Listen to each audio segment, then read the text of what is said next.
So going through the history, I kind of pulled, it's funny, I pulled out my business plan that we had written 15 years ago. I didn't know I did such a good history job of this, but you know, I talk about the Mesopotamians, you know, back as the 5th century BC as the first brewers, but we don't need to go back that far. I thought it was interesting. In 1873, there were 4,131 microbreweries in the United States. So beer was a real local. They didn't have pasteurization back then, so you know, every little town had their own brewery, and it was very localized, kind of like where you get your milk and ice and things like that. And so freshness was important. So you know, every city that would have it, you know, they didn't have to transfer it very far. They didn't really have cooling back then, so probably drank it at cellar temperature. And what happened was, as everyone knows, in Prohibition in 1920, the 18th Amendment outlawed liquor, and alcohol. So that was for 13 years, and because of those 13 years of Prohibition, outwent all the breweries. The only ones that really stayed in business, I lived in Golden for a while, and I'll get back to that in a little bit.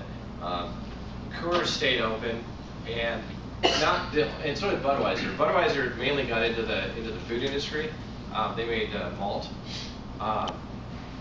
you know, malted milk and things like that with the barley.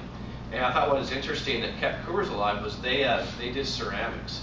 And there's still a ceramic building next to the brewery where they still do make ceramics, and so they did a lot of that for that 13 years while they couldn't brew beer. So I thought that was interesting. That's a whole other, you know, if you go to their museum, they have, you know, so much of the ceramics that they've made, dishes and porcelain and things like that. So that's how they stayed alive. So what happened in '33 when it was repealed, the 21st Amendment, only the big guys were still around. So that explains one level of kind of why, you know, we have the Bud Miller Coors and kind of the lighter beers. Another theory, which you know, some of it's true, is World War II. A shortage of war material necessitated the scrapping of steel, some of which was idle brewery equipment. A shortage of food diminished beer production. The beer that was made had less malt in it. Many men were out fighting a war, and the beer drinkers back home were mainly women. A lighter style of beer was thus beginning to gain popularity in the U.S. With the agricultural abundance of corn, rice, and rice here, these ingredients have found their way more and more to American beer, lightening the taste and body. So that's another kind of a theory as far as why we had just light pilsners throughout up to the 70s when disco died.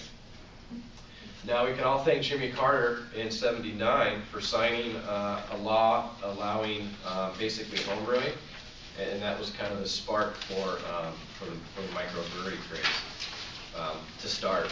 And if you look at the next slide,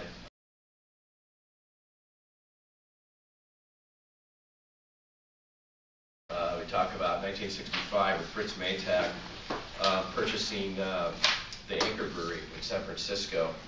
And the first brewery was New Albion in Sonoma in 1976.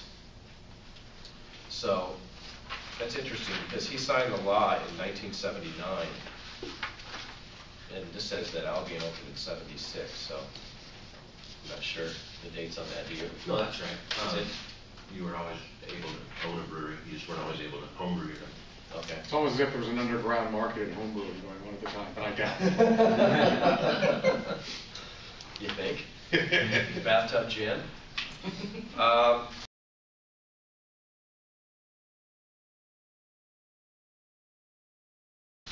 So now we're moving up to '82, and what do we have here? Boulder, first ever Great American Beer Festival.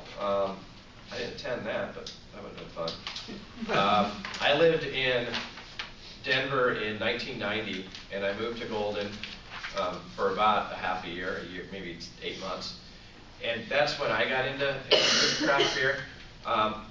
We used to go to Boulder a lot, because back in '90, Denver really wasn't anything. There really wasn't much to do. Lodo never existed. Woodcoop wasn't even open. So we'd go to a place called Walnut Brewery in Boulder on Pearl Street, and that's where I found my first love of beer, good beer, and that's the original Rock Bottom. So that's kind of my history as far as when I first got into beer. And then I moved here, actually that was 89, I moved in here in 90, and started to homebrew, went to Old Chicago on Broadway. They had that little Hall of Fame thing and a little blue card, and you could drink beers all over the world. And mainly it was imports. I mean, back then, you know, we didn't really have any craft beer, so I was really drinking a lot of imports. You know, trying to do some craft beer. I think Pete's Wicked Ale was big back then. Sierra Nevada, I think, was around. So that was the 90s. It continued to grow, 58% in 1995. 2008 beyond, the best beers in the world today are being made in the U.S. Nearly 2,000 craft brewers operating in 344 congressional districts.